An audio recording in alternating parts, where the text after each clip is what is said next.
इ चालान रे काम हेबनी सीधा जबत हेब गाड़ी। आरसी फिटनेस इंश्योरेंस परमिट गोटे भी नथिले नेबे कड़ा एक्शन। समस्त आरटीओ और एनफोर्समेंट टीम को जारी हेला रेड अलर्ट। एथर रास्ता को गाड़ी नेबा पूर्वरु थरे नुहे 10 थर निज गाड़ी रो कागज पत्र चेक करंतु, कारण एबे आउ केवल फाइन देई खसी जिबार सुजोग मिलिबनी।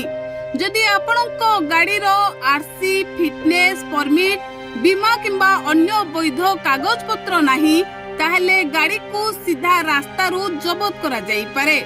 ओडिसा रे परिवहन विभाग एथर नियम उल्लंघनकारी विरोध रे कड़ा आभिमुख्य अपनाइछि।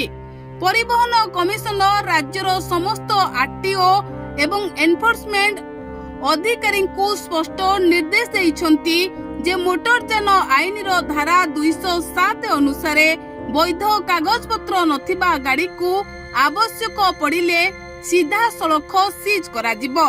अर्थात एथर केवल इ चालान काटी छाड़ी दिया जिवो नाही।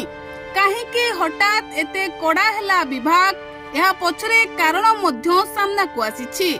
विभागीय समीक्षा रे जणा पड़िछि जे एप्रिल 1 रु जून 30 पर्यंत हजार हजार चालान कटा जाइथिले मध्य नियम अनुसार जेते संख्यक गाड़ी जबत हेबा कथा ताहा होई नथिला।